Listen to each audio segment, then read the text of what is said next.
Hi everyone. I wanted to drop by today and chat with you a little bit about what we're discovering about reopening the building. We do have a lot of surveys that came back. I was very pleased with the responses on the surveys, and so I want to give you some of the statistics that we're at right now so that you have a little bit of a clue of what those statistics are and how folks in the congregation are feeling. So when the question was asked, how willing are you to return to worship at St. Paul for in-person worship? 41% said somewhat willing, 36% said not willing, and 13% said very willing. And the breakdown between that is that the 41% who said somewhat willing is 28 people, and the 36% who said not willing is 25 people. So there's only a 3-person difference there. And then it drops way down to 10 people said that they were very willing to return right now. On the question that says, when are you most comfortable to return to church? 31% of the respondents said when guidelines allow for 50 in a gathering. 13% said only after a vaccine is available. 12% said for this September's fall kickoff Sunday, which is the second Sunday of September.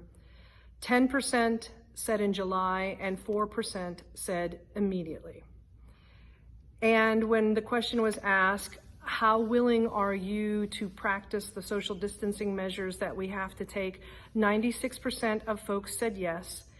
And when it asked the question, if you're willing, are you willing to continue online, watching online, 90% of folks said yes, they're willing to continue online. The questions that were your responses that you were able to give, like how worried are you, what are you worried about, and how worried are you about worship being done in suspended and online. Most people, even the ones who marked that they were somewhat willing, were more concerned about other folks being safe in the building than they were themselves. They were asking questions like, how will we keep our vulnerable populations safe? How can we possibly disinfect a building that big? What do we do about ventilation for aerosols gathering in a contained space? How many people are going to be able to be in? What do we do when we reach our maximum and somebody shows up and wants to go to worship? How do we handle that? And most of the folks who said that they were going to continue to watch online right now in suspended worship said they're not so worried about being online in worship, but they do miss their friends here at St. Paul, and they want to be back in worship whenever they can. So right now, because we have to go by the guidelines of at least 50, the gathering space of 50, we're still suspended in worship for the time being. How much longer it will take to get into phase 4 in Cook County, we don't know. I just looked at the statistics yesterday, and Cook County is still very dark blue in counties that are, cities that are actually still experiencing a high rate of COVID-19 infections. And the positivity rate in testing is at 5%. And I believe that Governor Pritzker said before he will move the full state to phase 4, he wants to see a 1% positivity rate in the testing. So right now, we're still in the midst of following those guidelines, and we're going to be online for a while.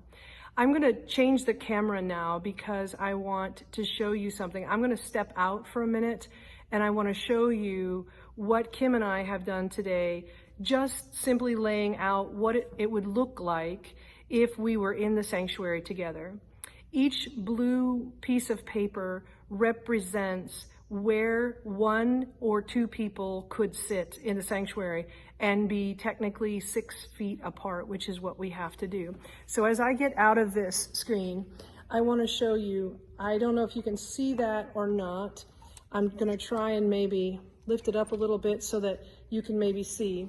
But as you can see, this first blue piece of paper right here, that is 6 feet from me in a diagonal pattern.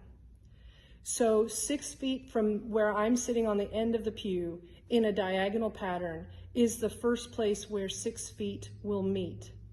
And then to go diagonal again, 2 people could sit 6 feet away on that side of the pew, and then two people could sit on the opposite end of the pew. So when we mapped that out here in the sanctuary, the maximum that we could have on one side of the sanctuary is about 14 people, I think.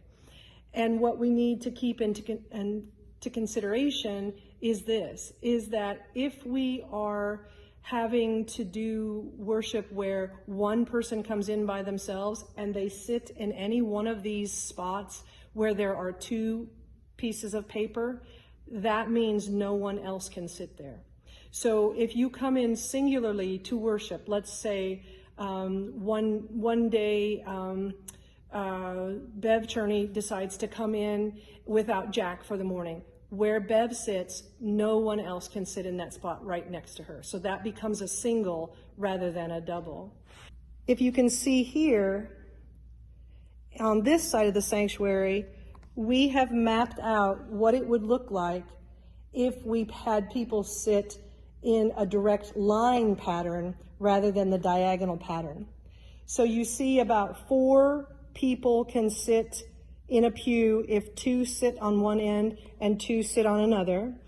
But when you go in a direct line pattern, to hit the 6 foot distance, you have to allow 2 pews in between each set of people. And if you have 4, let's say the Knox all come together for worship during a Sunday, when they have 4 together right there, then only one person can sit 6 feet away from them. So, as you can see, friends, it's not a very easy thing to do to put people in the sanctuary like this. We, at the maximum, I think, could have 28 to 30 people here in the sanctuary.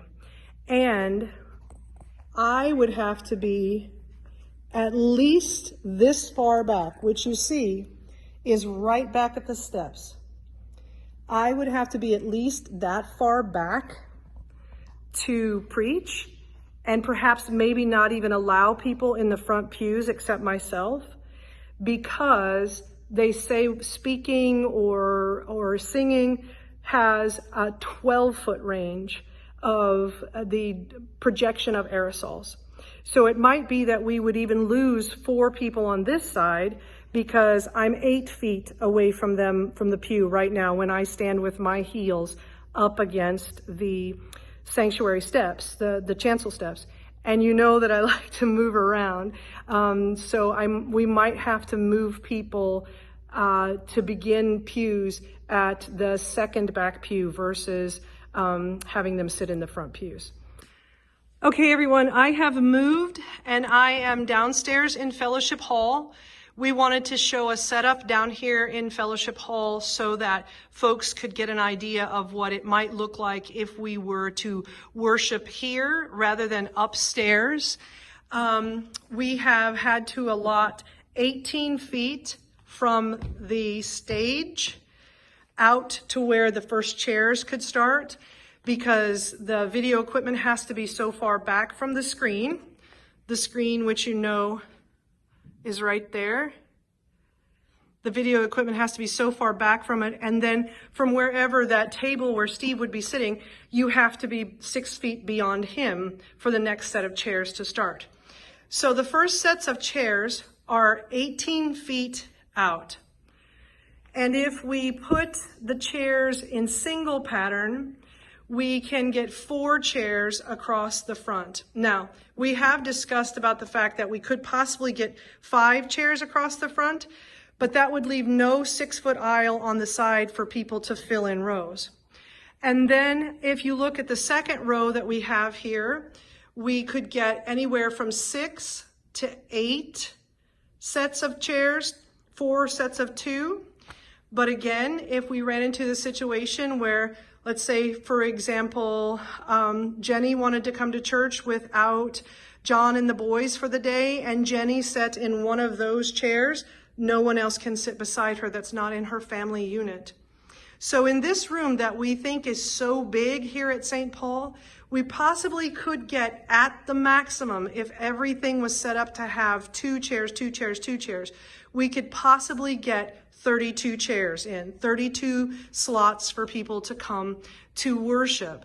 And so that means that we wouldn't even come anywhere near to allowing 50 people to be here in worship. And you also have to remember that we have to take into consideration that I will be here, Steve will be here, and probably Dawn and Bernie and a couple other ushers will be here, because we have been informed of the fact that we have to have extra people for directional ushers as we begin to re-enter the building. So this is just a little bit of what our thought process is. I wanted to show it to you because that way you'll be able to understand some of the issues that the council is having to take into consideration. It just occurred to both Kim and I today that if we had folks in here and we allowed the restrooms to be used, everybody has to wear gloves to enter that restroom when they enter that restroom. Or if someone goes into the restroom without having gloves on, then before anyone else can go in, that bathroom has to be disinfected. So the bathroom use during a worship service would be extremely limited, or everyone would be required to wear gloves while they were here to make sure that we were maintaining a disinfected state in the bathroom. And then once a person does use the restroom, at least the toilet portion of the bathroom would have to be disinfected before the next person could go in. So I just wanted to drop by today and let you know that we're working on this. We're trying to figure it out. We're trying to understand how we can make this happen so that we can come back to worship in the building. And I appreciate your patience as we try to figure this out. I know that we want to be together. I know that we want to try and see one another, but we do have some very valid restrictions that we have to maintain per the state of Illinois regulations. And to do that, we have to have some more time to figure out how we can do it and keep you safe. So I will chat with you soon. I hope this helps you understand a little bit better about what we're doing here. And thank you so much for all of the patience that you've given to us as we've gone through this time together. Thanks so much. Bye.